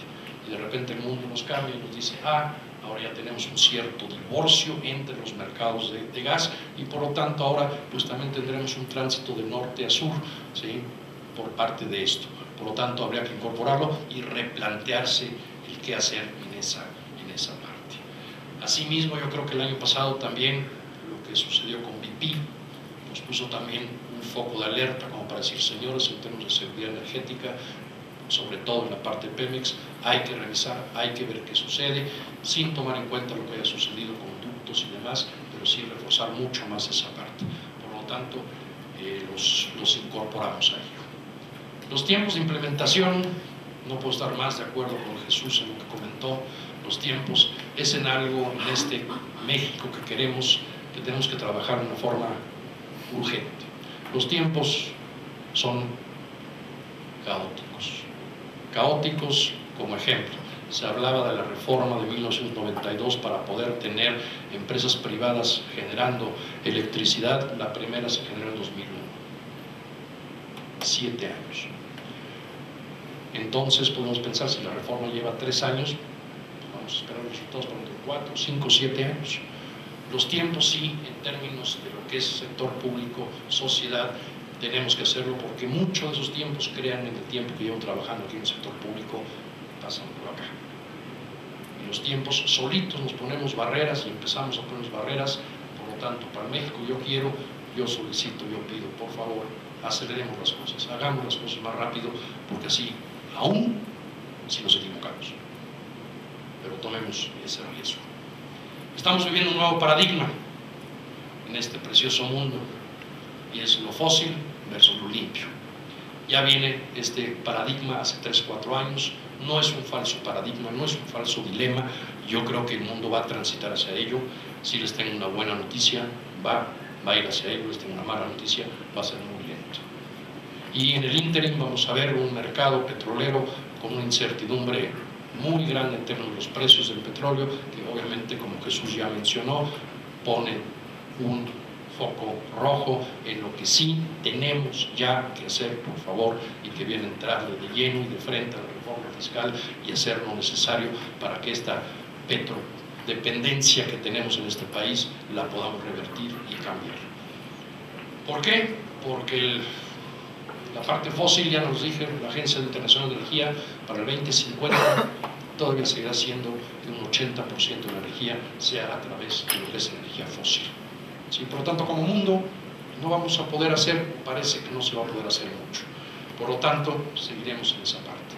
Lo que sí creo que podemos empezar a hacer, y se está haciendo, y yo le he llamado esta revolución silenciosa, y es lo que México sí ha hecho y otros países en lo que es eficiencia energética y la parte de renovables. En eficiencia energética salió un programa, ya saben que somos muy buenos también para ponerle nombres, el PRONASE, Programa Nacional de Aprovechamiento Sustentable de la Energía. Esto fue sacado en el 2008 también y establece qué tenemos o qué se debe hacer en términos de eficiencia energética. Aquí las discusiones con mis amigos de Semarnat siempre ha sido, ellos agarran y ponen la cifra para decir cuánto tenemos que dejar de emitir de CO2. ¿Sí? Y yo me volteo y le digo, ¿qué programas tenemos que impulsar de eficiencia energética? Ya como resultante tendremos, ¿sí?, menor emisiones de CO2. ¿Sí? ¿Qué programas? En 3 ejes se ha trabajado y yo creo que tenemos que profundizar mucho más y esto es una labor que creo y considero debe de continuar por mucho tiempo. En normas, hay que trabajar en ellas, lo estamos haciendo, en programas y una parte muy importante, lo que yo le podría llamar la revolución cultural o difusión para que no seamos un país en el cual seamos dependientes de la energía fácil, barata y nada más así. En términos de normas hemos avanzado, créanmelo, hemos trabajado fuerte. El año pasado, en abril, se promulgaron los lineamientos para que todo lo que es la Administración Pública Federal, conforme tenga que hacer compras en iluminación, en aparatos de aire acondicionado y en coches, tenga eficiencias en esa parte. El problema son de los retos, ¿sí?, que tenemos que trabajar fuertemente para llegar a ese México que queremos, no tiene dientes.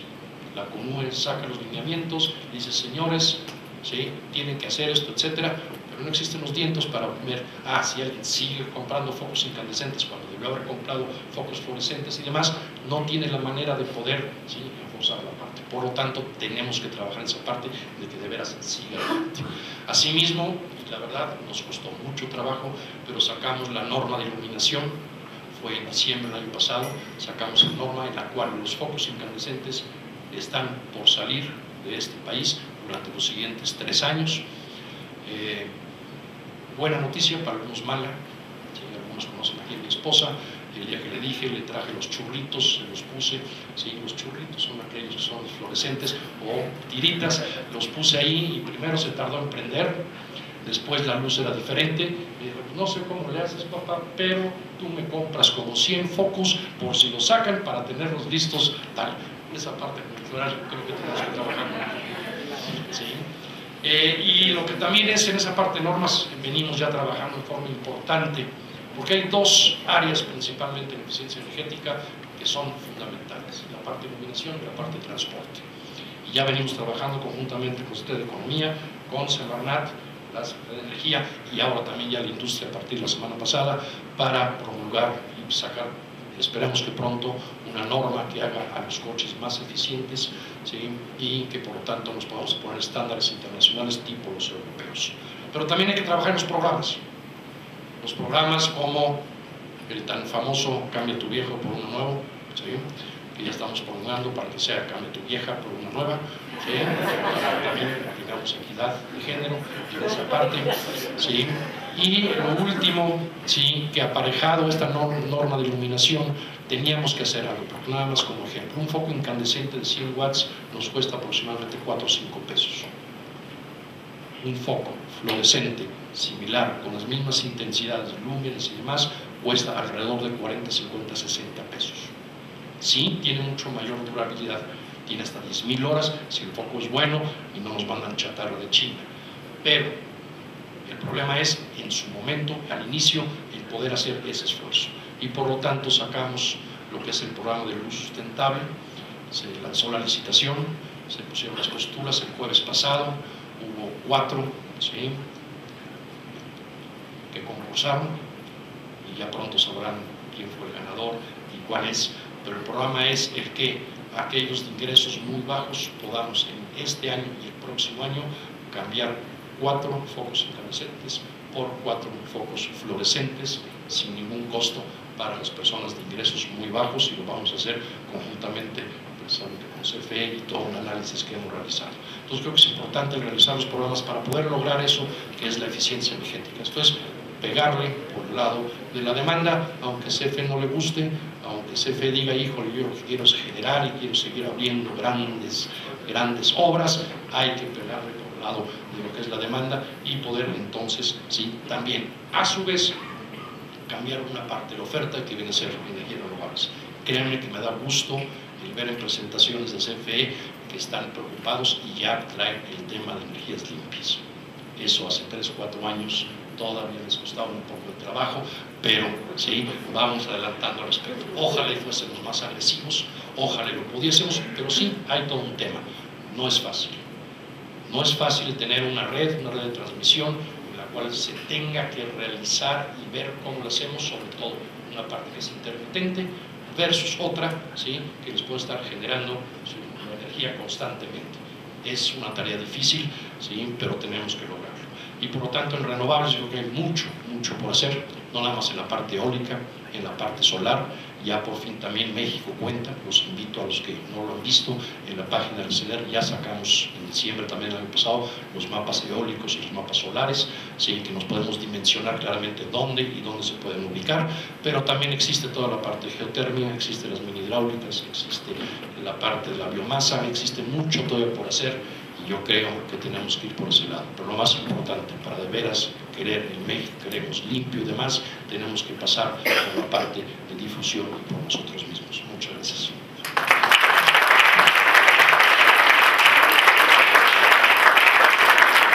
Carlos, muchas gracias. Diste un panorama bastante extenso, pero tenemos el tiempo ahorita ya muy reducido. Vamos a hacer comentarios de cada uno, los 5 minutos, si es posible 3, se los agradeceré más. Y vamos a empezar de la derecha extrema y para acá. Empezamos, por favor.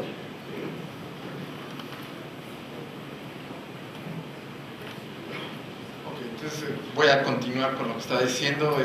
Voy a tratar de explicarlo de una manera más sencilla para que no se vayan con un dolor de cabeza a dormir. Entonces, si quieren por favor pasar a la siguiente. Eso es para que duerman, traigan dulces sueños. Sí, por favor. Ok. Entonces, digamos, la idea básica es que una empresa de transmisión elige, si por favor pueden ir apretándole la capacidad, esa capacidad determina en el despacho del operador del sistema los flujos óptimos, las inyecciones óptimas, la oferta y demanda, sí, óptima, y eso finalmente se integra en el programa superior, que es el que determina, de acuerdo al precio máximo sobre las tarifas en 2 partes, las tarifas óptimas. Entonces, si quiere por favor apretar. Entonces, este es un algoritmo, digamos, básicamente que se mete en la computadora y que permite determinar los precios óptimos, tanto variables como fijos, y que convergerán al óptimo de bienestar. Entonces, si quieren pasar por a la siguiente, las aplicaciones que hemos hecho al noroeste de Europa, en la zona de Benelux, ha aportado una convergencia de precios importante, en la cual, la siguiente lámina, por favor, se da una convergencia de los precios a un óptimo, la siguiente por favor, que incrementa la capacidad hasta el punto en el que se alcanza el óptimo de bienestar, los beneficios de la empresa de transmisión se aumentan y se converge, como dije, al óptimo de bienestar. La siguiente por favor. Ahora, esta misma idea se puede aplicar, como le dije, a topologías de red distintas, el caso de México, el caso del mercado de PJM, en Ontario, y en todos estos mercados se obtienen resultados similares. En México en particular hay una convergencia de precios, pero digamos, este precio al que se converge en términos de teoría económica no es cualquier precio, es un precio que está maximizando el bienestar y que, digamos, satisface los requisitos que se buscan en la teoría económica de eficiencia asignativa, productiva y distributiva. Entonces, nada más para concluir, diría que estos resultados son alentadores.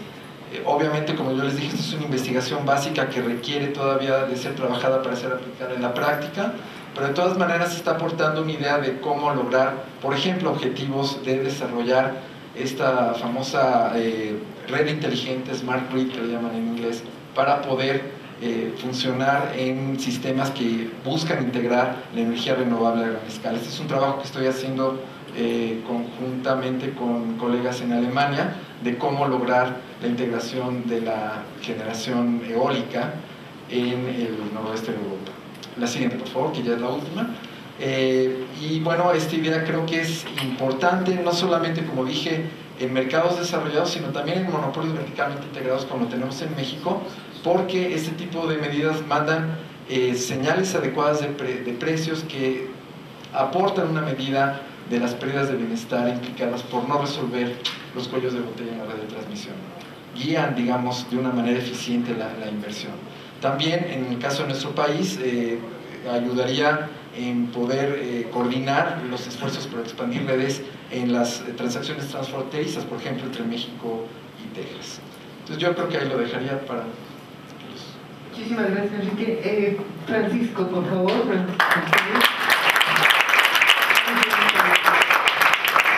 Yo ya no continúo para que pero miren ustedes, yo quisiera hacer el primer comentario. En nuestro programa de inversiones del sector eléctrico, que es la planeación de 15 años, como un tema ya muy importante, estamos considerando ya las metas de ahorro de energía. Estamos considerando también el efecto que las energías intermitentes tienen en la presión del sistema eléctrico nacional, porque está muy bien hablar de la energía limpia eólica, y pondría yo la pregunta a ustedes como consumidores: primero, si están dispuestas a pagar el precio de esa energía eólica que está más cara que el resto, y segundo, como es una energía intermitente, si a la hora que no sople el viento, pues están de acuerdo en que no haya luz. Entonces, claramente este tema de las energías limpias sí viene a estresar el ejercicio de planeación, a poder identificar los costos, a poder señalar y precisar en dónde y cómo queremos mandar las señales de precio, y alguien, necesariamente alguien, tiene que pagarlo. O lo paga el Estado a través de un subsidio, que en el fondo lo pagamos todos cuando pagamos nuestros impuestos, o bien lo paga en una señal de precios muy clara el usuario final. En Europa, en algunos países, por ejemplo Alemania, sí hay, o incluso en el estado de California, hay quien paga electricidad verde y está dispuesto a pagar un precio mayor que el resto. Pero el tercer tema que está dentro de nuestro ejercicio de planeación es la seguridad y diversificación energética, porque el mandato primario que tenemos es la prestación del servicio público de energía eléctrica, que quiere decir que aquí no se vale que no haya la capacidad de generación, transmisión y distribución cuando el país crece. El ejercicio de planeación pone en una balanza el costo de la inversión que se debe de realizar frente al costo de la economía en su conjunto de la energía eléctrica no suministrada.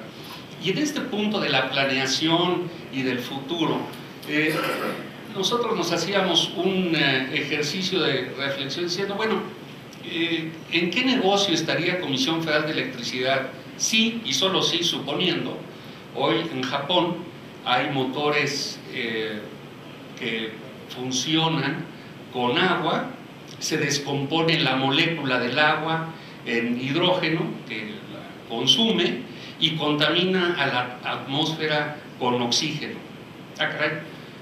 No estoy hablando del automóvil eléctrico de hoy, que va a generar una demanda mayor en los próximos años porque llegamos y enchufamos el coche para cargar la electricidad. Teóricamente la señal de precios debe de ser que conectemos el coche de esta primera generación en la noche, cuando el precio debe ser más bajo. Pero ¿en qué condición de negocio estaríamos nosotros si llegamos con ese motor y lo conectamos para generar la electricidad que se requiere en nuestra casa? Y ahí es en donde, en este pensar de largo plazo, es claramente la señal de precios debe de estar incorporada en los precios de los combustibles que la Secretaría de Energía le da a Comisión Federal de Electricidad para hacer su ejercicio de planeación, y que se debe de trasladar en las tarifas eléctricas que fija la Secretaría de Hacienda para que la empresa no quiebre. Entonces, Claramente, cuando estamos hablando de ese proceso de reducción de los subsidios, también tenemos que poner esto en la ecuación. Pero, y para dejarlo aquí, nada más déjenme platicarles una anécdota de lo que era el escenario de largo plazo. Las tarifas más subsidiadas son la residencial baja y media. La residencial baja y media, teníamos un acuerdo con la Secretaría de Hacienda de deslizar el 6% al año esa tarifa. ¿Qué es el 6%? Bueno, en un escenario de aquellos en donde las Secretarías de Hacienda y el Banco de México le atinan, nos decían el 3 y generalmente era el 4 o el 5, incluso el 6. Pero cuando sucedía esto de que la inflación fuera del orden del 5, no importaba el que el desliz fuera del 6%, y eso era una manifestación de que la política de largo plazo era recuperar, aun cuando fuera el 1%, en esas tarifas subsidiadas, y no importaba que nos tardáramos 50, 60 o 100 años, llegarían a estar en el punto de equilibrio. Pero de repente nos dicen, no, como la inflación ya bajó, ahora en lugar del 6 te lo vamos a bajar al 4. ¿Qué sucedió inmediatamente cuando lo bajaron? Que la inflación fue del 5.5. Es decir, tiene que haber ese concepto de que es industria de largo plazo, de que hay desarrollos tecnológicos muy importantes, y para concluir pondría como una reflexión cuando hablamos de la petrolización del desarrollo de la economía.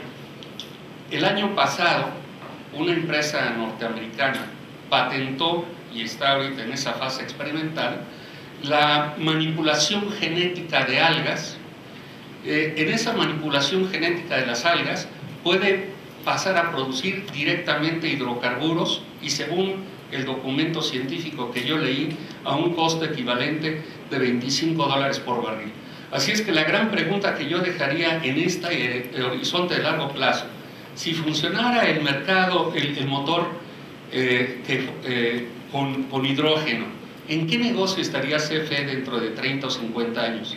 Y si funciona la producción de hidrocarburos a partir de la manipulación genética de las algas, ¿en qué negocio estaría Pemex?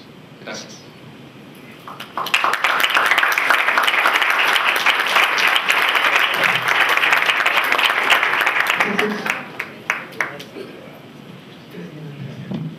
Yo quisiera dar más un comentario, más bien sí, lo que hemos oído muchas cosas muy interesantes, pero no todas igualmente relevantes, ¿no? Algunas tienen relevancia de 30 años, tienen una relevancia más de corto plazo.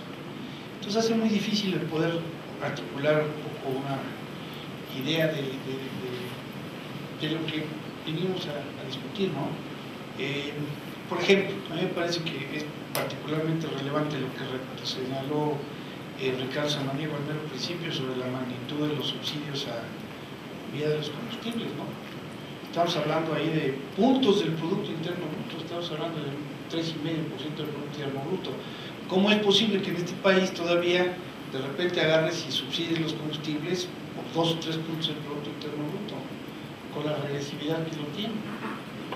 Y pues mientras ese tipo de cosas sigan sucediendo, entonces es muy difícil que podamos realmente ir avanzando en construir una industria, digamos, un sector energético más eficiente, más limpio, con un mayor beneficio en términos de los consumidores. Entonces, creo que es digamos, lo digo en plan, creo que estamos todavía un poco fuera de, es un poco esquizofrénico el que tenemos, ¿no?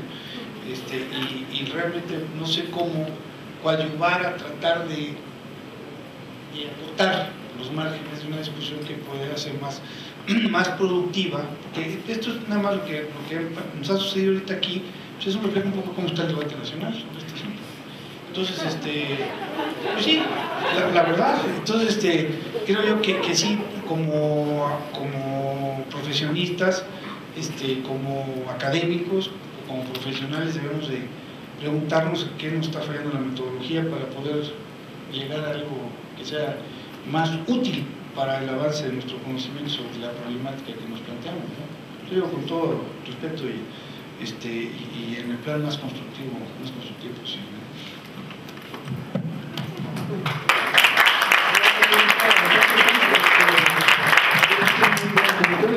Muchísimas gracias, Carlos.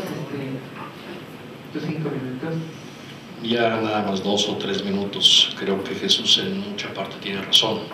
Y les pongo como ejemplo, a través de la Estrategia Nacional de Energía, algo que ha tenido una parte muy positiva es el que por fin, después de mucho tiempo yo creo, nos hemos podido sentar a la mesa CFE, Pemex, la Secretaría de Energía y otros actores para determinar lo que es el futuro a 15 años, porque hay muchas interrelaciones y cada quien lo ve por lo que tiene como responsabilidad. No vamos con eso a determinar cuál es el precio adecuado o el subsidio adecuado o no en términos de, pero sí en términos de lo que tiene que realizarse CFE y Pemex. Y créanme que cuando hace año y medio regresé a la Secretaría de Energía, de repente dije, híjole, este es el mundo al revés, algo está pasando raro, ¿no? Porque me siento en la mesa y escucho, ¿sí?, a Pemex estar preocupado por la electricidad y la generación eléctrica. Y me siento, y entonces CFE está preocupado por el gas.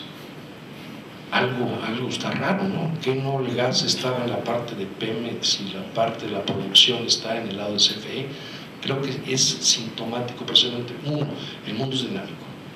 Hace probablemente 30, 40 años no nos preocupaba qué tanto se generaba de electricidad con gas. Pero ahora que ya tenemos un 43 o 44% de nuestras plantas generadas por gas, es una preocupación para Pemex. Pero entonces tienen que sentar y platicar. Pero a su vez también tenemos que buscar la manera de las eficiencias, de los ahorros, para poder ver cómo construimos.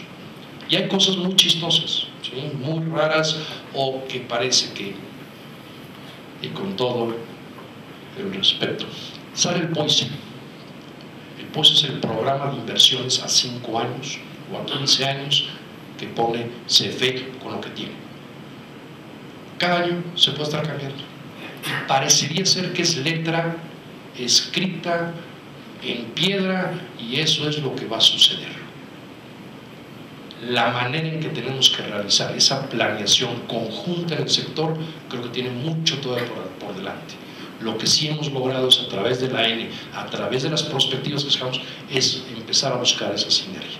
Y pues seguimos teniendo que seguir trabajando en ello para que realmente podamos avanzar y tener un sector energético que vaya en un mismo rumbo. Gracias.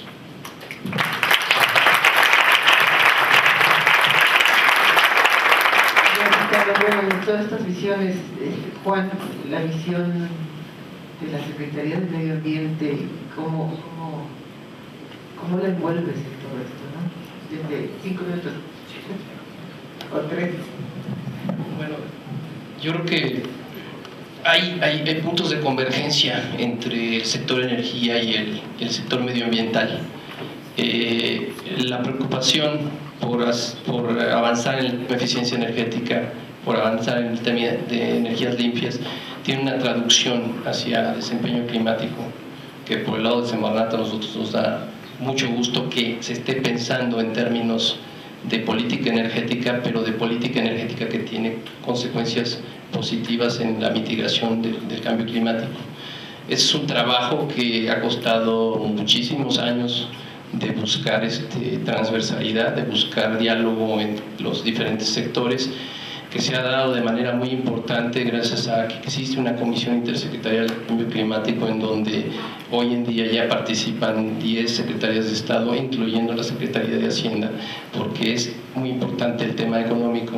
Es decir, todas estas acciones de dirigir un sector energético hacia un sector más limpio, un sector más eficiente y por lo tanto un sector más eficiente climáticamente requiere de recursos. Ahora, yo quisiera nada más resaltar lo que mencioné con respecto al tema de mediano plazo en las metas aspiracionales de mitigación de México.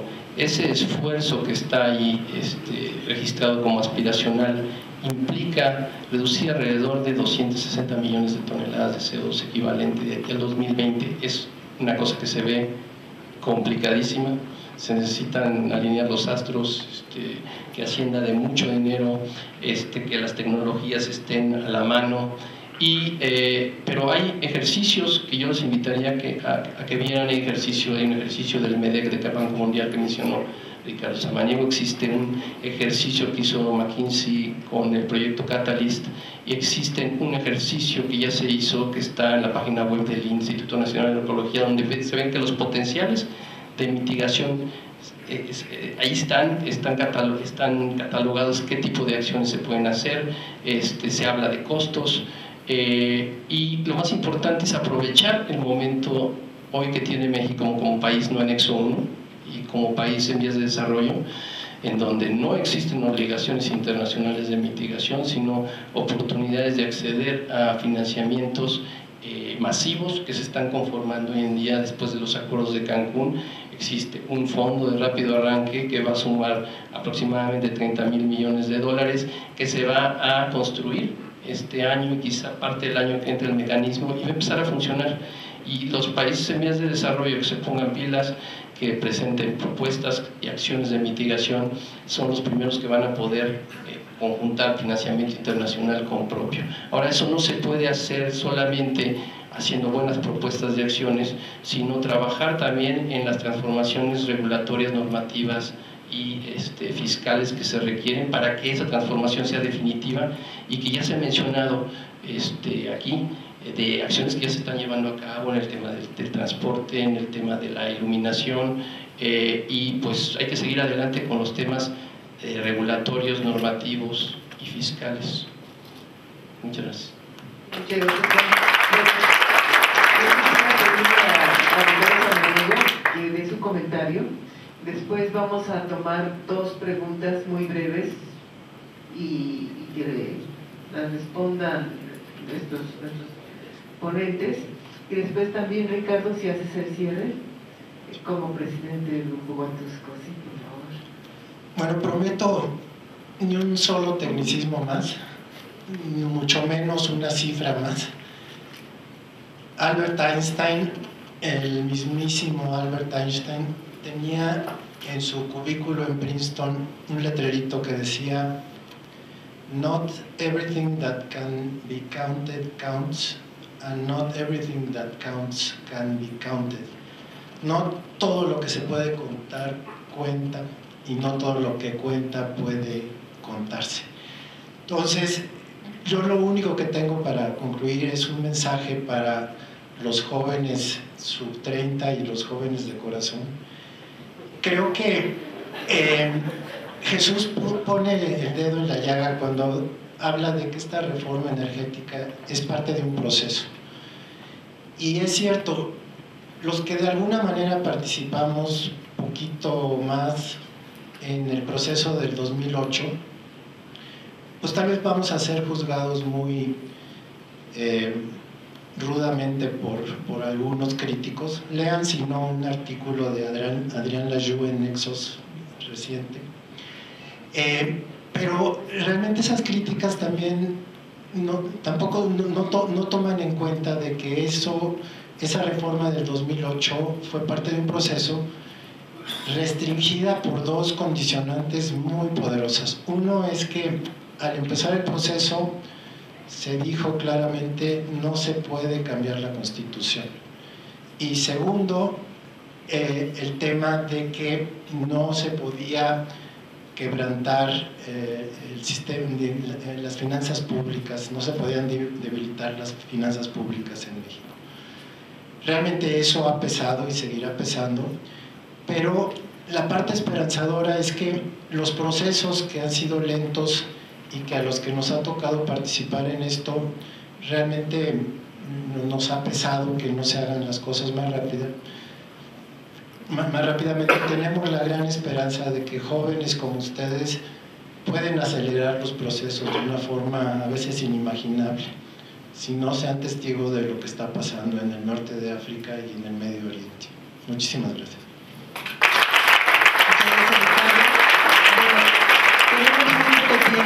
Vamos a tomar unas 2 preguntas de ustedes, y después le vamos a pedir al licenciado Alberto Cinta, como presidente del Club 51, que nos haga el cierre oficial, por favor, del evento. tenemos... Les pido nada más, por favor, que se identifiquen. Sí. Gracias. Buenas noches, mi nombre es Adriana Silva. La primera pregunta es para el representante de la CFE. ¿Me podría comentar un poquito, en la medida del escaso tiempo, el modelo legal e incentivos financieros instrumentados en la participación privada de los autoabastecedores que han tenido tanto éxito? Y también la segunda pregunta sería para el representante de la Secretaría de Medio Ambiente. Si ha previsto la Secretaría de Medio Ambiente alguna iniciativa de colaboración para facilitar el registro del proyecto de bonos de carbono mediante el instrumento de Mercado de Desarrollo Limpio, que actualmente es tan burocratizado y que cabe resaltar que aún así Pemex ha logrado registrar algunos proyectos. Gracias. La siguiente pregunta. Buenas noches, Rosario Guerra. Básicamente me interesa saber cuándo saldrá ya todo lo que cogeneración, yo sé que no es de aquí, es CRE, pero hay varios proyectos que nosotros estamos apoyando en energías limpias, hidroeléctricas pequeñas, y no podemos entrar al programa porque no están hechas las cosas. Entonces ahí estamos atorados. Doctor, me da mucho gusto oírlo brillante como siempre. Los monólogos paralelos es lo que no permite que el país avance. Y creo que el 2013 nos habrá de traer mejores circunstancias para avanzar en una reforma muy compleja, como ustedes todos lo señalaron. Y la pregunta, Semarnat, nos extraña mucho la posición de la Secretaría por las declaraciones que ha estado haciendo el secretario en función de que va a prohibir proyectos mineros, cuando ahorita la minería está siendo uno de los anclajes de la economía en una forma muy importante, y dice que aunque se presenten los estudios y demás, estando en áreas naturales protegidas, no se autorizarán, aunque estas áreas naturales protegidas tienen ya autorizados en su plan de manejo dichas áreas. Entonces vemos, hay una cosa muy rara, porque no entendemos si de veras la Secretaría de Ecología va a tomar alguna iniciativa, no lo hemos visto, en contra de la minería a cielo abierto, si las normas que ya están elaboradas por ustedes son o no válidas, y por qué hay tanta ambivalencia y pleito entre Semarnat, la Secretaría de Economía y la Secretaría de Turismo con el año de turismo y no toques al manglar, que es otro tema que traen ahí en Consejo Nacional de Empresas Turísticas, que sienten que van a apallararse cerca de 9 proyectos por 200 millones de dólares, como señalaban hoy en la mañana. Gracias. Bueno, muchas gracias. ¿Quién responde? Por favor. Bueno, el tema del autoabastecimiento está en la Ley del Servicio Público de Energía Eléctrica, está previsto, y básicamente es el autoabastecimiento no inyecta la energía al servicio público. Entonces está perfectamente definido el marco legal donde un particular puede generar la electricidad que requiera para consumir. Ese sería básicamente el punto. No me lo preguntaron, pero la manera de llegar a las metas de la energía limpia importantísimas tienen que ver con una decisión, que es irnos a un programa nuclear. Si no hay esa determinación para ir a la generación de programa nuclear, difícilmente se alcanzarían las metas para el 2024. Al 2012 sí las alcanzamos. Bueno, voy a desahogar la segunda pregunta para poderme concentrar en la primera. La verdad, con toda sinceridad, desconozco, no puedo opinar del tema. Este es un tema que no está relacionado con mi actividad, que es el tema de políticas de cambio climático. Con mucho gusto recojo la pregunta y el cuestionamiento, se la voy a hacer llegar al secretario. Con respecto al tema de MDL, muy acertado comentario. Nosotros nos hemos quejado ante la Junta Ejecutiva del Mecanismo de Desarrollo Limpio ya en repetidas ocasiones por la burocracia que existe para poder completar un ciclo MDL. Es un tema burocrático internacional. Nosotros aquí en México lo hemos sufrido muchísimo. Traigo aquí algunas estadísticas, no las voy a mostrar, pero entre los proyectos que inician con un PIN, o sea, una idea de proyecto, y aquellos que terminan siendo registrados ante la Junta Ejecutiva y empiezan a emitir reducciones porque se están vendiendo, el porcentaje realmente es muy bajo. Estamos hablando hoy en día de que México tiene CERS o certificados de reducción de emisiones puestos en el mercado por un total de cerca de 7 millones de toneladas, 6 millones y pico de toneladas, cuando existen proyectos en el ciclo MDL que rebasan los 30 millones de toneladas. Tiene mucho que ver con burocracia excesiva, tiene que ver con costos de transacción altísimos, tiene que ver con este concepto de adicionalidad que es muy engañoso, es muy engañoso, y a veces hace que los proyectos tengan que ser proyectos realmente sufridos para que se puedan vender las reducciones en el mercado. Esto se discutió, de hecho, en las reuniones y en los diálogos de Cancún. Se está buscando una simplificación del MDL, se está buscando que haya proyectos que ya empezaron a existir, que sean no proyectos MDL, no proyecto por proyecto, sino el nuevo concepto que se llama el POA o programáticos MDL, en donde tú puedas juntar y hacer una bolsa de acciones de mitigación que son muy parecidas y que puedan tener efectos mucho más grandes en la mitigación. Es el ejemplo, por ejemplo, de las luminarias eficientes. México fue el primer país del mundo que inscribió un proyecto programático MDL hoy en día. Y de hecho, el tema de la mitigación dentro de los mecanismos de mercado a futuro están enfocados precisamente a que se vaya hacia acciones más orientadas a subsectores, es decir, proyectos más grandes.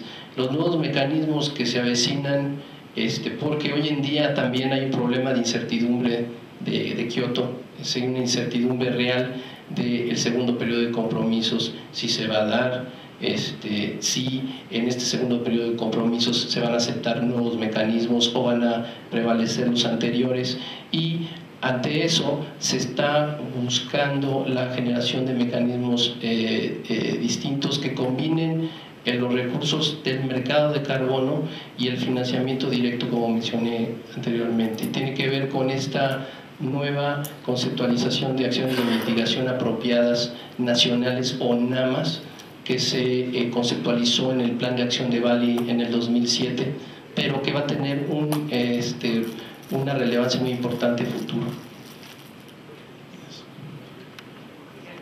Carlos.